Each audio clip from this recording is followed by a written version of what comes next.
मैंने हैकिंग की शुरुआत लगभग 10 साल पहले करी है। शुरू में मैंने ब्लैक हैट हैकिंग करना स्टार्ट किया, जिसमें कई सारी कंट्रीज़ को हैक करना स्टार्ट किया जस्ट फॉर लर्निंग पर्पस। उसके बाद मैंने कॉर्पोरेट जॉब स्टार्ट करी और साथ में कई सारे गवर्नमेंट एजेंसीज, सीक्रेट सर्विसेज के लिए इंस्टीट्यूशन में काम किया और ट्रेनिंग्स वगैरह दी साइबर सिक्योरिटी रिलेटेड। करेंटली मैं web application security, IoT security, API security, network security और बहुत सारे डिफरेंट साइबर सिक्योरिटी वर्टिकल्स पे काम कर रहा हूँ। भाई आप कह रहे हैं कि आपने लर्निंग पर्पस के लिए कंट्रीज़ को हैक किया, वो क्या होता है, वो कैसे किया आपने? सी आपने देखा होगा ना, बहुत सारे एनोनिमस ग्रुप होते हैं। तो ग्रुप क्या करते हैं, किसी एक कंट्री को टारगेट करते हैं। जैसे हमारी नेबरिंग कंट्री है जिसके साथ हमें बहुत ज़्यादा प्यार है, तो जैसे ही 14 अगस्त या 15 अगस्त का एक टाइम आता है तो एनोनिमस ग्रुप में लोग एक दूसरे से कनेक्ट करते हैं कि भाई ये हमें या ये वेबसाइट टारगेट करनी है, ये सर्वर टारगेट करना है। तो एक प्लान बनाया जाता है। प्लान ऐसा होता है कि एक लिस्ट आती है कि इन सारी वेबसाइट्स को, इन सारे गवर्नमेंट वेबसाइट की एक लिस्ट दे दिया जाता है। तो हैकर अपनी स्ट्रैटेजी बनाते हैं, डार्क वेब पे एक चैट रूम क्रिएट करते हैं। वहाँ चैट रूम में सारे हैकर्स बैठ के एक स्ट्रैटेजी बनाते हैं कि अच्छा इस तरह का सर्वर है, उसके बारे में जानकारी ले लेंगे, इसको डाउन करने में कितनी बैंडविड्थ लगेगी, या इसको डाउन करने में और क्या एक्सप्लॉइट यूज़ हो सकता है, ये वेब एप्लीकेशन कैसे ब्रेक हो सकती है। तो वो सारी स्ट्रैटेजी बना के एक लिस्ट डाल देंगे वहाँ पे कि यार ऐसे ऐसे ऐसे ऐसे हम लोग इसको हैक कर सकते हैं। तो लेट्स से 1000 वेबसाइट्स आ गई वहाँ पे, और उसमें से 100 वेबसाइट्स को एक ग्रुप में बांट दिया गया कि ये ए ग्रुप, ए एनोनिमस ग्रुप ऐसा काम करेगा, बी एनोनिमस ग्रुप ऐसा काम करेगा, सी एनोनिमस ग्रुप ऐसा काम करेगा, और साथ में उसके एक्सप्लॉइट भी दे दिए गए। अब करना क्या होता है, जैसे ही 14 अगस्त आया, 14 अगस्त आप सभी जान रहे होंगे कि क्या है, तो उसके पहले ही हैकर्स अपना अटैक लॉन्च करते हैं और वो सारी 1000 वेबसाइट या 1000 एप्लीकेशन एक साथ डाउन हो जाती है। तो ये आपका सीखना भी होगा और आपकी मौज मस्ती भी होगी, खेल भी लिया। हाँ, ये ज़्यादातर मौज मस्ती के लिए ही है क्योंकि अगर आप और किसी कंट्री में, अपनी कंट्री में इस तरह का ट्राई करते हो तो लीगल लिटिगेशन में आप फंस सकते हो। और कोई कंट्री का भी करा आपने या बस? कई सारी कंट्रीज़ के लिए किया है, बट जैसा हमारे पड़ोसी के साथ रिश्ते हैं तो आई बिलीव। तो बस उनकी वर्किंग डाउन करते हैं या फिर वहाँ टाइटल वाइटल चेंज कर देते हैं और वो सब? मैं डिटेल में बताता हूँ, बहुत सारी चीज़ें हम करते हैं। देखिए, हैकिंग में कई सारे फेजेस होते हैं। सबसे पहला फेज़ होता है इन्फॉर्मेशन गैदरिंग का। तो जैसा हमने बताया, सबसे पहले हम इन्फॉर्मेशन कलेक्ट करते हैं। इन्फॉर्मेशन कलेक्शन हो सकता है एक इंडिविजुअल का हो, लेट्स से मैं किसी कंट्री के प्रेसिडेंट की पर्सनल इन्फॉर्मेशन कलेक्ट करना चाहता हूँ। वो दो तरीके से हम कर सकते हैं, पैसिव इन्फॉर्मेशन गैदरिंग या एक्टिव इन्फॉर्मेशन गैदरिंग। पैसिव में क्या करते हैं, जो पब्लिकली अवेलेबल सोर्स है, जैसे हम सभी की आदत है फेसबुक, इंस्टा और इन सब जगह अपनी लोकेशन डालने की, फ़ोटोज़ डालने की, एक्टिविटीज़ को डालने की। तो वहाँ से हम पैसिव इन्फॉर्मेशन कलेक्ट करते हैं। हमें कुछ और अटैक परफॉर्म करने के लिए एक्टिव इन्फॉर्मेशन गैदरिंग की ज़रूरत होती है, तो हम आपको कॉल करते हैं कि यार ऐसी ऐसी इन्फॉर्मेशन हमें चाहिए, किसी भी तरह से स्कैम कॉल करते हैं। तो वहाँ से हम एक्टिव इन्फॉर्मेशन कलेक्ट करते हैं। सेम वेबसाइट या वेब सर्वर के लिए होती है। सबसे पहले वेबसाइट या वेब सर्वर की लिस्ट तैयार करते हैं, उसको स्कैन किया जाता है कि ये वेबसाइट में, और लेट्स से 3 तरह की होस्टिंग यूज़ होती है। होस्टिंग आप समझ रहे हो, जब भी हम वेब एप्लीकेशन को होस्ट करते हैं तो हम 3 डिफरेंट तरह के सर्वर में उसको होस्ट कर सकते हैं। एक सर्वर है शेयर्ड होस्टिंग, जहाँ पे बहुत सारी डिफरेंट एप्लीकेशन एक ही बकेट में होस्ट की जाती है। दूसरा है डेडिकेटेड, एक आइसोलेटेड कंप्यूटर होगा जहाँ एप्लीकेशन होस्ट की जाएगी।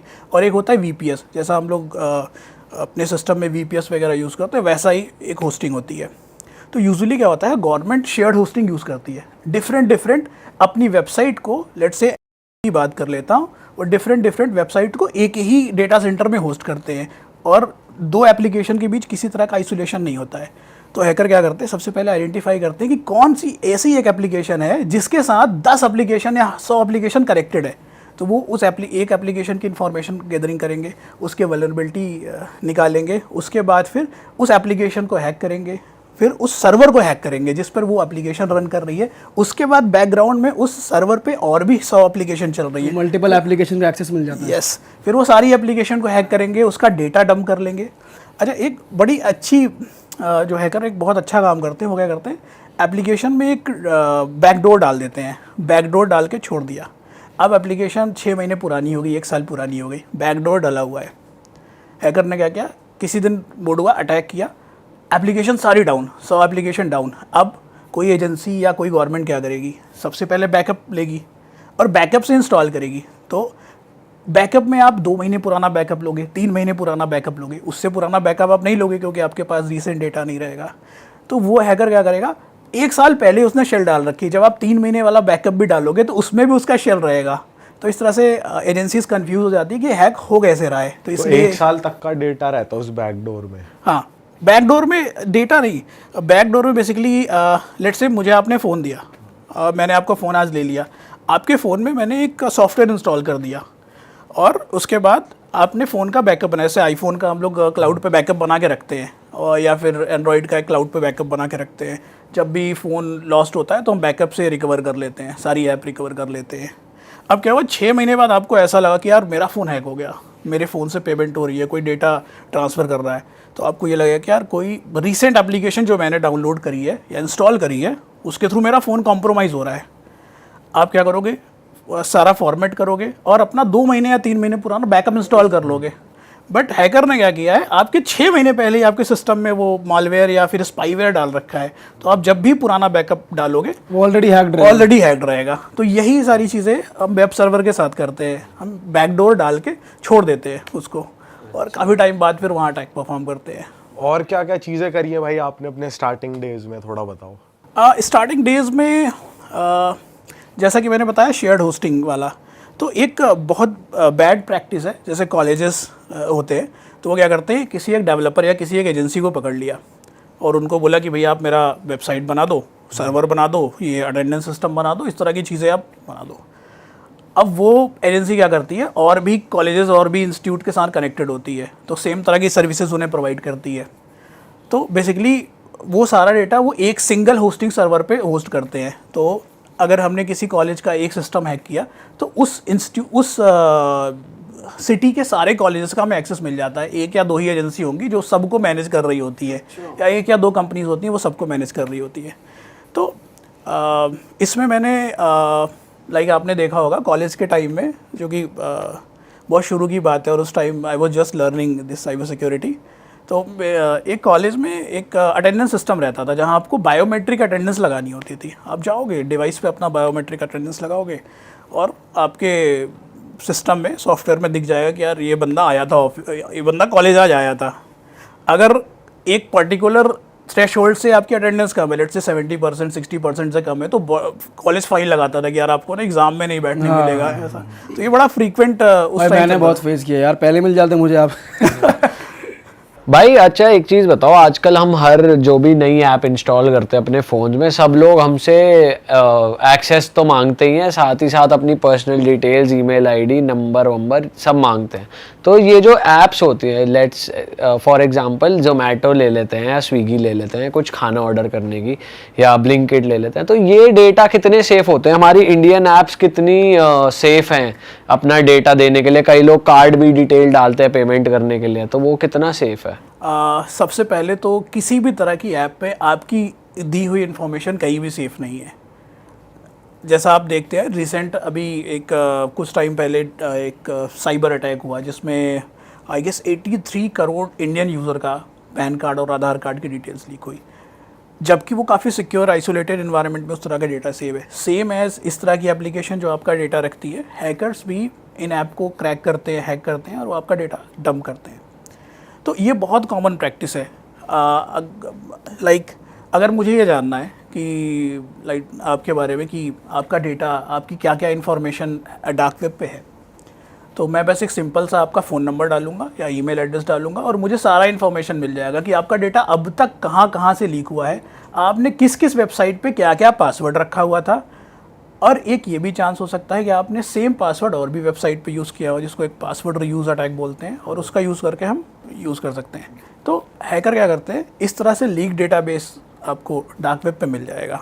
डार्क वेब पे बहुत सारे फोरम्स हैं भाई। लेकिन ये जो डेटा हैक होता है ये बिकता है, कौन खरीदता है, कौन बेचता है, थोड़ा बताओ इसके बारे में।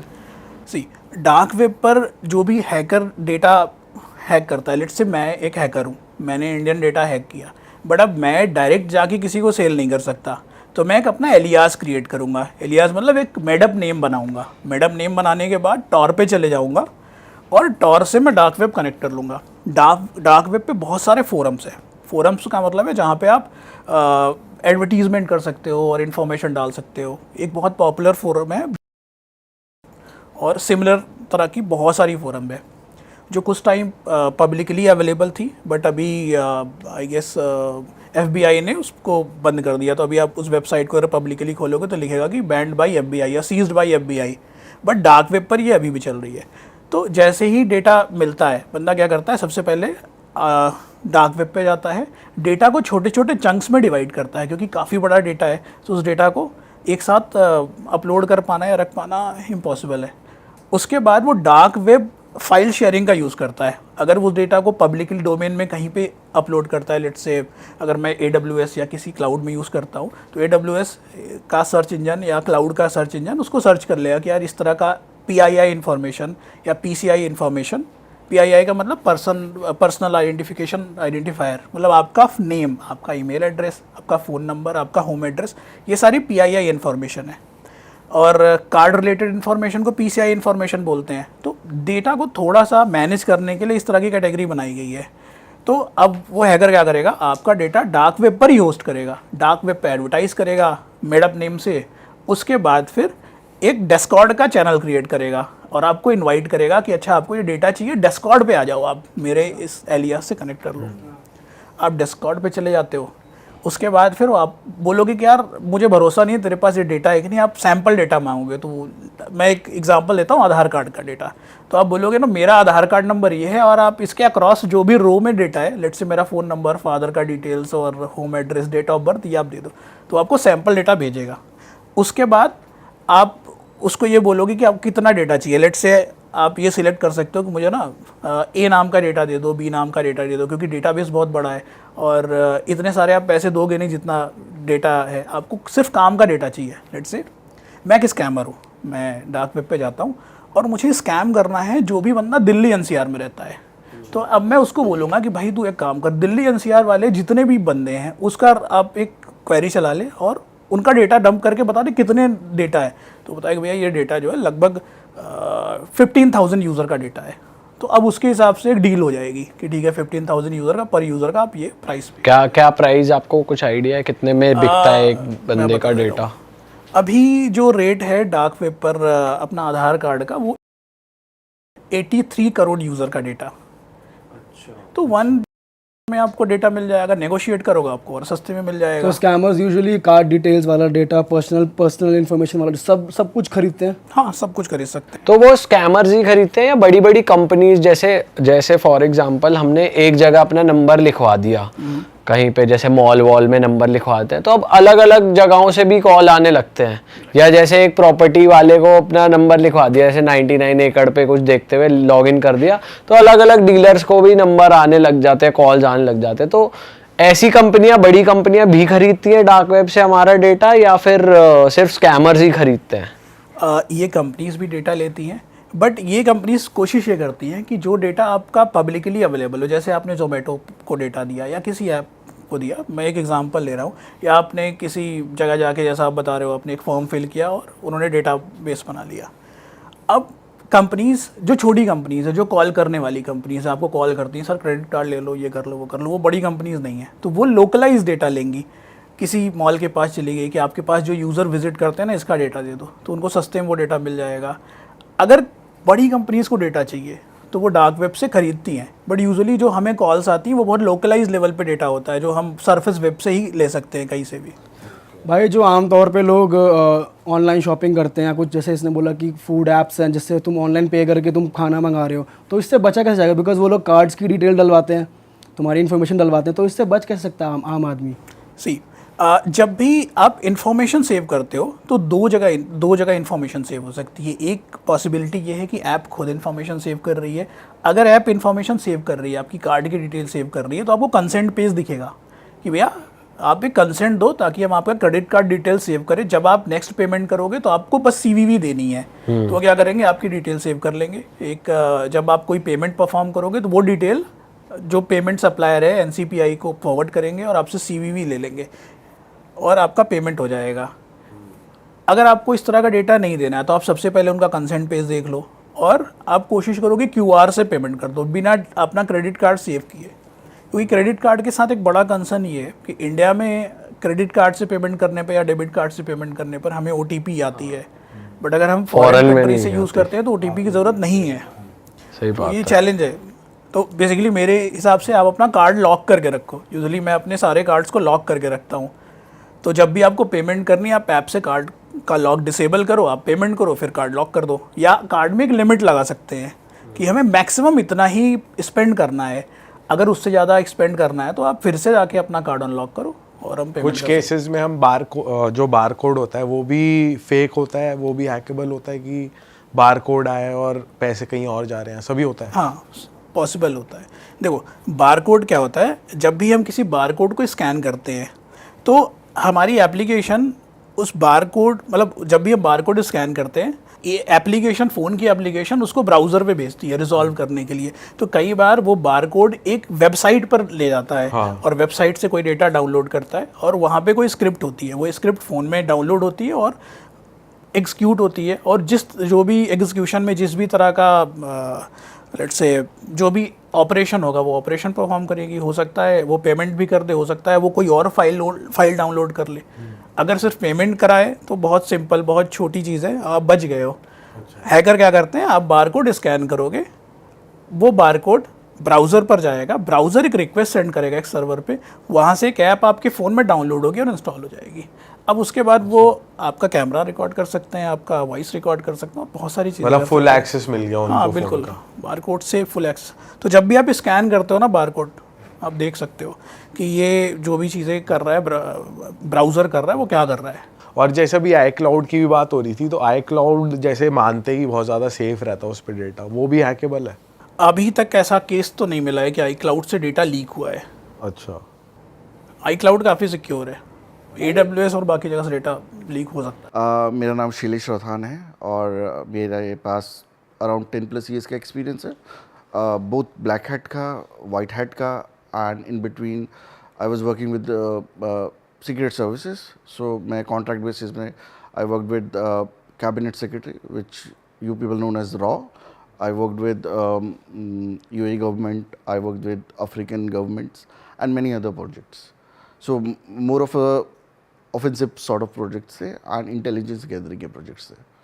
भाई थोड़ा सा एक्सप्लेन कर दो व्हाट इज ब्लैक हैट जो आप बता रहे थे भाई। So क्या होता है ना, hackers की कैटेगरीज होती हैं। बेसिकली सब लोग hackers है जनरल टर्म यूज़ करते हैं, बट hackers की कैटेगरीज होती है 3, वाइट हैट, ब्लैक हैट और ग्रे हैट।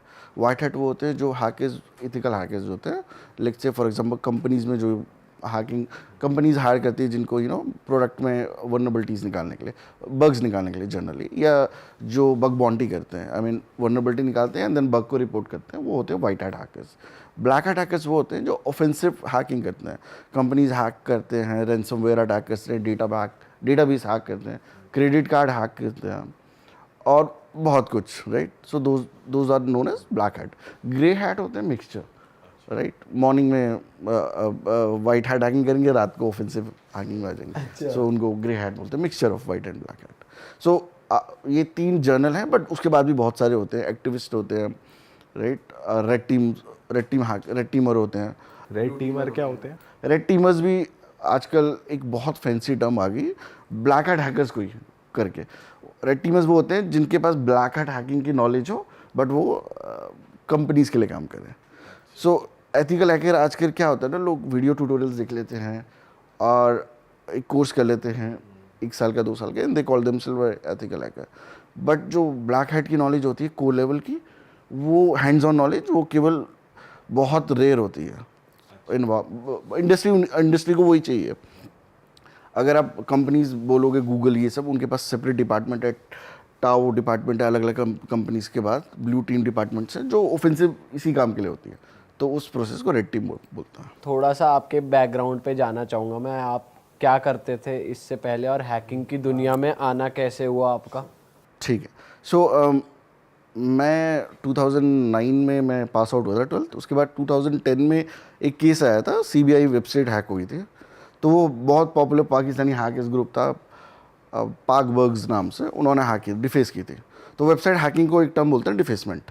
सो सब कुछ हैकिंग नहीं होती, कैटेगरीज होती है। सो उन्होंने डिफेस किया था, CBI वेबसाइट हैक करके। ऑब्वियसली उन्होंने अब्यूजिव लैंग्वेज में मैसेज छोड़ा था। तो उसके बाद उस चीज़ को देख के कि हाँ, you know I should also try and get into this field.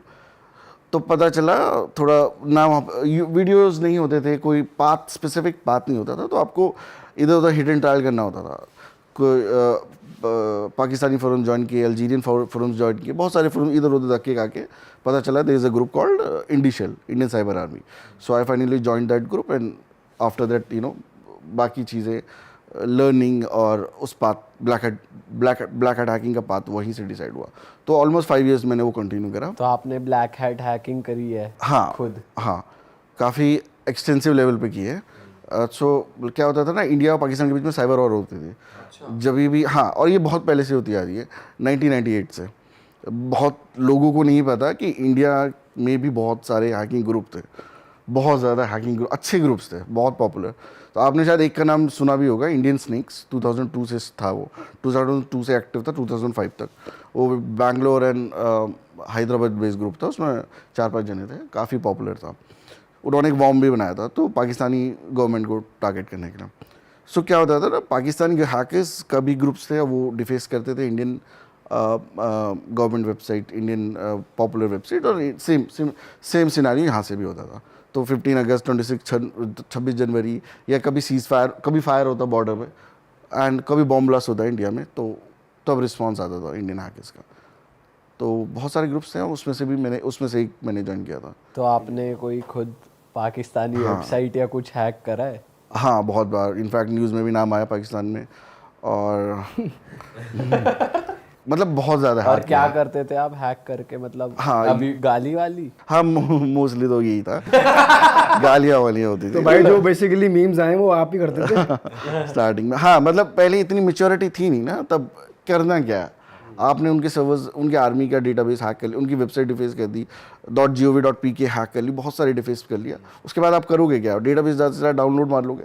इतना था नहीं कि उसके फर्दर क्या कर सकते हैं, वो नॉलेज लिमिटेड थी उस टाइम। भाई पाकिस्तान की सिक्योरिटी इतनी वीक है कि एक रेगुलर हैकर एकदम से पूरा डेटाबेस ले सकता है? हाँ, वीक थी उस समय। इंडियन NIC जो इंफ्रास्ट्रक्चर, इंडियन गवर्नमेंट वेबसाइट देखते हैं .NIC, आपने देखा होगा, उनकी भी बहुत सिक्योरिटी वीक थी उस टाइम तक। अभी तो काफ़ी उन्होंने मॉनिटरिंग वगैरह कर दी है, बट उस टाइम बहुत वीक थी। तो हाई लेवल पे इंडियन वेबसाइट्स भी हैक होती थी, और हमारी साइबर वॉर केवल पाकिस्तान से नहीं, बांग्लादेश से भी चल रही थी उस समय। तो बहुत सॉर्ट ऑफ अटैक्स होते थे, डिफेसमेंट होती थी। अच्छा। हाँ, तो इसमें सर्वर कौन से यूज होते हैं, कुछ अलग ही मतलब क्या, कैसे एक्सेस करते हो आप ये वाली चीज़? सो क्या होता था, जो सर्वर्स होते थे उन पे एप्लीकेशन होस्ट होती थी। आप डायरेक्ट सर्वर्स को हैक नहीं कर सकते, आपको कोई एक एंट्री पॉइंट चाहिए। तो उन सर्वर्स पे एप्लीकेशन जो होस्ट होती थी, उन एप्लीकेशन में से आपको कोई ना कोई एक वर्नेबल एप्लीकेशन चाहिए होती थी। वर्नेबल मतलब एक भी लूप होल हो या कुछ हो, जिससे आप उस एप्लीकेशन को बैकडोर कर सको, अपना मालवेयर डाल सको। तो उस मालवेयर को बोलते थे शेल बोलते थे। तो शेल से आप एक बार सर्वर को आप एक्सेस कर सकते थे। उसके बाद आप सर्वर पर डेटा डिलीट मारिए, वेबसाइट को डिलीट मारिए, अपना डिफेसमेंट पेज अपलोड कीजिए, वो आप पे डिपेंड करता है। या आप उस सर्वर को यूज़ कर सकते थे किसी और पे DDoS अटैक करने के लिए। तो डिपेंड करता था आपका क्या मोटिव है। तो ये ब्लैक हैट हैकिंग का करियर कितने टाइम तक चला आपका? 2014-15 तक मैंने ये काम किया, बीच बीच में भी थोड़ा थोड़ा मैंने किया, बट मेनली तब तक, बिकॉज मेरा कॉर्पोरेट करियर तब तक इतना अच्छा स्टार्ट नहीं हुआ था। तो भाई आप फिर नज़रों में आते होंगे, मतलब केसेस होते होंगे आपके ऊपर, अगर मान लो हाँ, केसेस हैकिंग करते हुए पकड़ा गया, फिर तो उसके कॉन्सिक्वेंसेस आपको झेलने पड़ते होंगे। जी। तो एक्चुअली क्या होता है ना, हैकर्स अपनी रियल आइडेंटिटी से हैक नहीं करते, वो एक सूडोनेम यूज़ करते हैं। तो कोई भी आप हैकर देखोगे, hacked by XXX, hacked by something, उसने एक सूडोनेम ले रखा होता है। रियल आइडेंटिटी से कोई नहीं करेगा ऑफकोर्स, और अपना फेसबुक लिंक तो कोई नहीं डालेगा राइट, बिकॉज ट्रैक बैक करना ईजी हो जाता है। तो इस वजह से तो केसेस हुए थे, न्यूज़पेपर में भी आया था और बहुत जगह न्यूज़ पे भी छपा था, बट ट्रेस बैक करना मुश्किल था, तो इस वजह से आप बचे रह गए। हाँ, अच्छी बात है भाई मैं ये जानना चाहता हूँ कि आजकल कॉमन लोगों के साथ सबसे ज़्यादा जो स्कैम्स होते हैं, जो फ़ोन के बैलेंस उड़ने वाला स्कैम हो गया, मैसेजेस, लिंक्स, ये बहुत ही जनरल ऑडियंस के साथ आम तौर पे देखने को मिलते हैं, और आई एम श्योर हमारी ऑडियंस के साथ या हमें भी कुछ बहुत सारे कॉल्स आ जाते हैं। फेक व्हाट्सएप पे मैसेजेस भी आने लग गए हैं कि हाय, हाउ आर यू डूइंग, और DP लगी है किसी बाहर के बंदे की। करेक्ट। तो भाई मैं ये समझना चाह रहा हूँ आपसे कि ये ब्लैक हैट हैकिंग होती है ना? हाँ, sort of। तो ये क्या इसमें बहुत टेक रिक्वायर्ड होती है, या ये लो टेक हैकिंग होती है, या इस कैटेगरी को क्या कहते हैं? और सेकेंडली, अगर हमारी जनता को इससे बचना है तो कैसे बचा जा सकता है? सो ब्लैक हैट हैकिंग में भी कैटेगरीज होती है बहुत ज़्यादा। तो जो हैकर्स क्रेडिट कार्ड हैक करते हैं उनको बोलते हैं कार्डर्स, जो हैकर वेबसाइट हैक करते हैं उनको बोलते हैं डिफेसेस, राइट। ऐसे ही जो मालवेयर डेवलप करते हैं मालडेव, बहुत सारी सॉर्ट ऑफ कैटेगरीज होती हैं हैकर्स में, ब्लैक हैट हैकर्स में। सो ये जो कैटेगरीज आप बात कर रहे हो जो स्पैमिंग वगैरह करते हैं, उसमें वो एक मिक्सचर फिशिंग भी यूज़ करते हैं और कभी कभी वो मालवेयर का लिंक भी दे देते हैं। तो डेवलप तो वो खुद नहीं करते होंगे आई एम श्योर, क्योंकि उनको उतना मालवेयर डेवलप करना आता नहीं होगा, तभी तो वो व्हाट्सएप पे इतना लिंक भेज रहे हैं। अगर मालवेयर डेवलपमेंट करना आता तो they can get millions of dollar, अगर वो अनडिटेक्टेबल मालवेयर डेवलप कर सकते हैं तो। हाँ, जिसका सिग्नेचर और एवीज़ के पास ना हो, एंटीवायरस कंपनीज़ के पास ना हो और वो अनडिटेक्टेबल हो, वो बिल्ड करने के लिए बहुत अच्छी अमाउंट मिलता है। तो जो आपके पास मैसेजेस आते हैं, स्पैमिंग के लिंक्स आते हैं, वो बहुत ही लो टेक होते हैं। वो इवन दो 12th पास भी शायद ही होंगे, बट उनके लिए क्या होता है, एक स्मॉल फिशिंग पेज वो क्रिएट कर सकते हैं या एक वो APK जनरेट कर सकते हैं मालवेयर की जो फ्रीली अवेलेबल है, एंड देन उसके बाद वो टारगेट्स करते हैं आपके फ़ोन को या आपको जनरली। तो उसके लिए इतना नहीं। अगर आप कहोगे दूसरी साइड जो गवर्नमेंट एजेंसी यूज़ करती हैं, वो उनके पास एक्सप्लॉइट्स हैं, वो विदाउट कॉलिंग यू आपके वेबसाइट में कॉल आएगी, आपको पता भी नहीं चलेगा, वो कॉल डिलीट भी हो जाएगी और आपका फ़ोन बैकडोर हो जाएगा। ऐसे टेक्निक्स गवर्नमेंट यूज़ करती हैं। हाँ, बट वो एक्सप्लॉइट्स $1 मिलियन एक्सप्लॉइट्स होता है। तो कहाँ आप डिफरेंस देख सकते हैं। तो भाई इनसे बचा कैसे जाए, जो छोटे लेवल की हैकिंग होती है कि कोई लिंक पे टैप मत करो ऐसा? हाँ, ऑफ कोर्स कोई लिंक पे टैप मत करो, क्योंकि कभी कभी क्या होता है ना, आप वो लिंक पे क्लिक करेंगे, आपका वो लिंक ओपन होगा क्रोम में या एप्पल के ब्राउज़र में, राइट। अगर आप उसमें से कोई चीज़ डाउनलोड भी नहीं मार रहे हो, तो वो जो लिंक होता है ना, वो ब्राउज़र जो वेबसाइट्स ओपन होती है वो एक एक्सप्लॉइट यूज़ कर सकती है, ब्राउज़र बेस्ड एक्सप्लॉइट्स बोलते हैं उसको। तो वो शेल एक्सेस दे सकती है CNC command and control server को। तो ये हो सकता है कि हाँ, एक मिड लेवल हैकर एक एक्सप्लॉइट यूज़ कर रहा हूँ, इतना तक हो सकता है कि एक ब्राउज़र बेस्ड एक्सप्लॉइट यूज़ कर रहा हूँ। वो उस लेवल का एक्सप्लॉइट नहीं यूज़ कर सकता कि जो साइलेंट एक्सप्लॉइट मैंने आपको बताया, क्योंकि वो बहुत ही एक्सपेंसिव होते हैं। तो एक पूरा मार्केट है एक्सप्लॉइट्स का, मालवेयर्स का एक मार्केट होता है जहाँ पे आप खुद भी जाके बाय कर सकते हो। किस लेवल का डैमेज करना है उसके बजट के हिसाब, अगर पूरा सिस्टम हैक करना है तो इतने पैसे का मालवेयर आएगा, अगर आपको सिर्फ बैंक अकाउंट खाली करना है तो। जनरली ऐसे होता है कि अगर आप आईफोन का एक्सपर्ट लेना है, अगर RCE रिमोट कोड एग्जीक्यूशन वाला लेना है तो $1.5 मिलियन से स्टार्ट होगा। और अगर आपको ब्राउज़र बेस्ड जो मैंने बोला है वो $500,000 तो मिनिमम लगा के चलो। अगर आपको SCADA बेस्ड एक्सपर्ट चाहिए उसके लिए भी $1 बिलियन है। एंड्रॉयड का आपको थोड़ा कम में मिल जाएगा। और फिर उसके बाद होते हैं स्टीलर्स मालवेयर्स, और स्टीलर्स होते हैं, रैट्स होते हैं, जो जिस मालवेयर की कैटेगरी में आते हैं, उनके अलग रेट्स हैं।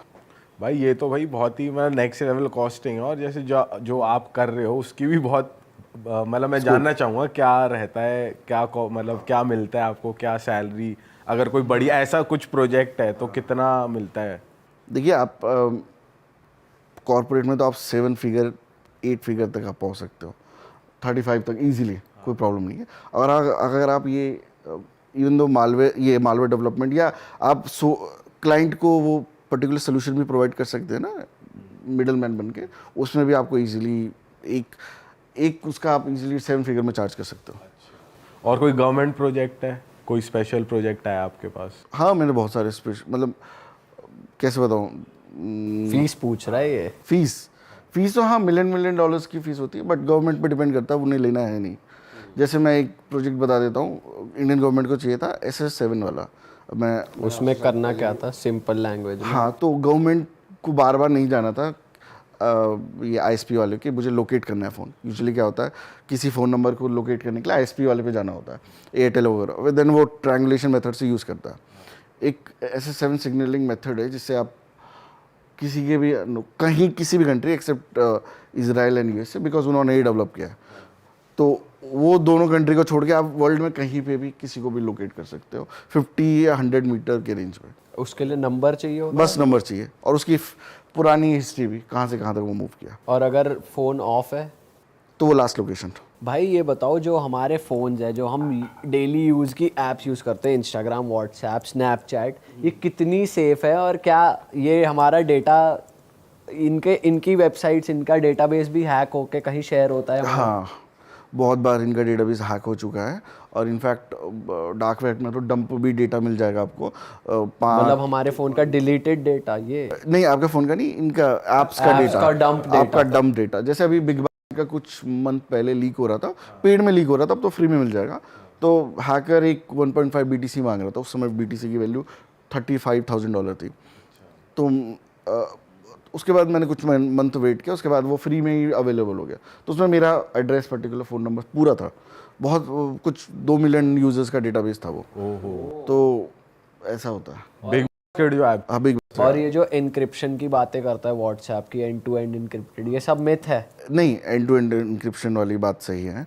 आपका मैसेज मेरे मैसेज बीच में वो एक AES 256 बिट की यूज़ होती है, जो कि अनब्रेकेबल है एज ऑफ नाउ। अब एजेंसीज के पास कुछ डिकोडेबल होगा तो वो मालूम नहीं, बट ऐसा कहते नहीं भाई, व्हाट्सएप चैट्स भी लीक हो जाती है। हाँ, वो डेटा, वो क्या होता है ना, जब आप डिलीट मार दोगे ना आप, तो DBCrypt 12 और 13 एक इंक्रिप्शन यूज़ करती है व्हाट्सएप या कोई भी एक ऐप जो अपना डेटाबेस बनाती है, तो वो उसको आप डिक्रिप्ट कर सकते हो। बट एक ऐप लाइव में आप कनेक्ट कर रहे हो, उस केसेस में AES 256 इंक्रिप्शन यूज़ कर रहा है, जो कि अनब्रेकेबल है एज ऑफ नाउ। तो मतलब कि जो व्हाट्सएप वीडियो कॉल्स हैं वो भी उस टाइम हैक नहीं हो सकती? स्क्रीन रिकॉर्डिंग, मतलब ऐसा होता है ना कि मतलब ऐसा कहा जाता है, या मूवीज़ में भी हमने देखा है कि आपके फ़ोन का कैमरा और माइक्रोफोन जो ऐप्स एक्सेस कर रही हैं, हाँ। तो आपको नहीं पता आपके कब कैमरा चल रहा है, कब वो रिकॉर्ड हो रही है, कोई प्राइवेट मूवमेंट्स रिकॉर्ड हो रहे हैं, माइक्रोफोन में डेटा रिकॉर्ड हो रहा है। तो हाँ, तो क्या होता है ना, उस केस में मोबाइल में इन्फेक्टेड होता है उस रैट के थ्रू। रैट होता है एक कैटेगरी होती है मालवेयर की, जिसको बोलते हैं रैट। वो क्या करता है, वो आपके मोबाइल पे इन्फेक्ट करेगा और एक्सेस दे देगा अटैकर को, अटैकर के CNC, command and control server पे। अब अटैकर क्या चाहता है, वो चाहता है कि आपका फ़ोन स्विच ऑफ हो जाए और एनिमेशन दिखा देगा स्विच ऑफ वाला, आपको लगेगा phone switch off but phone on है। फ़ोन को उसको लग जाता है लाइव रिकॉर्ड करना फ्रंट कैमरा से, तो वो लाइव भी कर सकता है, आपको पता नहीं चलेगा।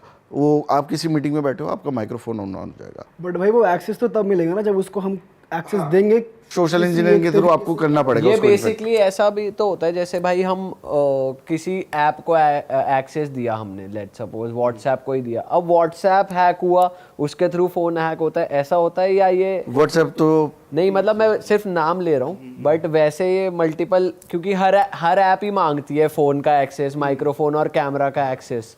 हाँ, हर नई एरी ऐप भी मांग लेती है, तो हमें बेसिकली नहीं देना चाहिए उनको? हर एक ऐप को नहीं देना चाहिए, बट कुछ कुछ रैट ऐप्स होती हैं जो उनको एक्सेस नहीं देना होता, बस उनको इंस्टॉलेशन चाहिए। उनको वो पॉपअप करके आपसे एक्सेस नहीं मांगेगी, वो बाय डिफ़ॉल्ट एडमिनिस्ट्रेटर एक्सेस होता है, क्योंकि वो चल तो लिनक्स में ही रहा है। एक लिनक्स की ही डिस्ट्रो में चल रहा है आपका एंड्रॉयड फ़ोन, तो लिनक्स के भी एक्सप्लॉइट्स आते हैं।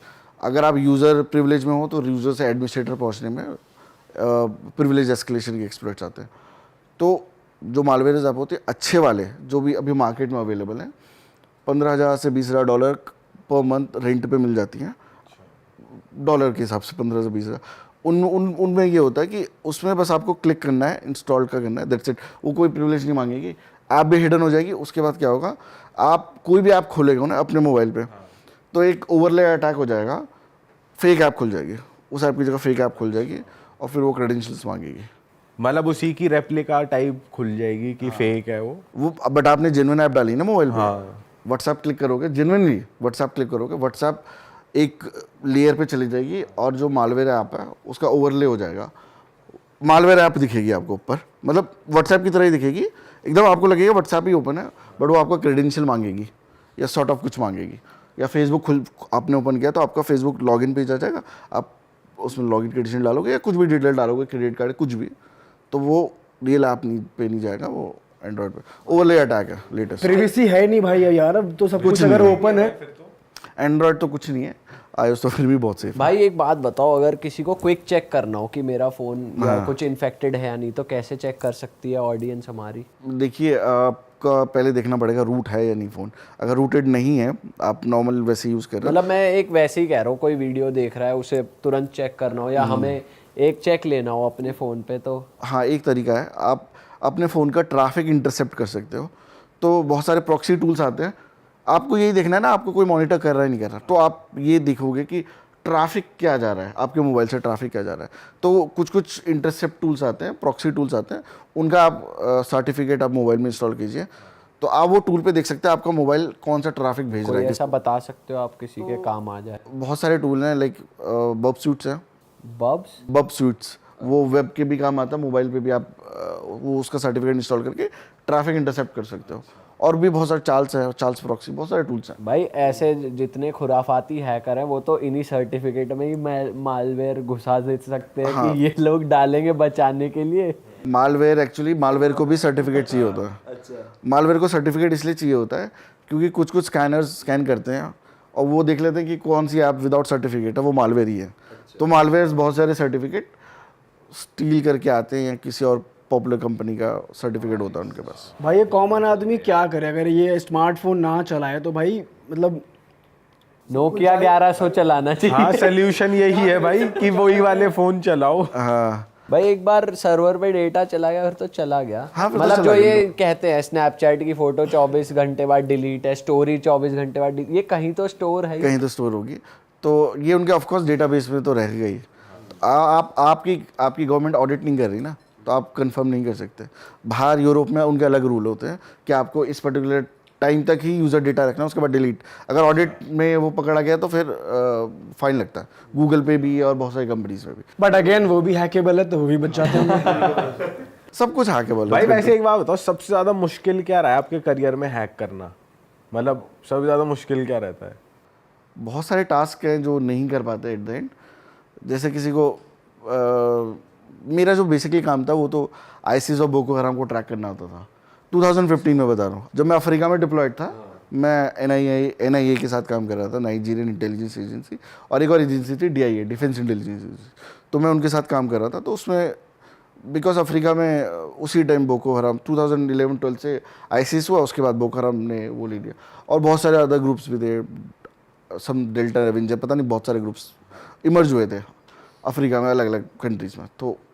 तो मेरे को डिप्लॉय किया था कि आपको ये एक्टिविटी ट्रैक करनी है और कि उनको फंडिंग कहाँ से आ रही है, कहाँ से वो लोग लोकेटेड है, और कौन सी ऐप यूज़ कर रहे हैं, प्रोपेगेंडा कहाँ से फैला रहे, कौन से मैगजीन्स रिलीज़ कर रहे हैं, क्योंकि वो बहुत सारे मीडियम से लोगों को हायर कर रहे थे।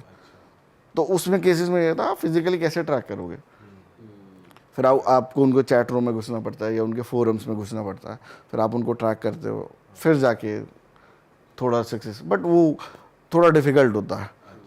एक नॉर्मल आप कॉर्पोरेट एम्प्लॉय को टारगेट कर सकते हो, कंपनीज को टारगेट कर सकते हो, बट एक टेररिस्ट को टारगेट करना जो कि कट आउट होता है हर चीज़ से, वो मुश्किल है।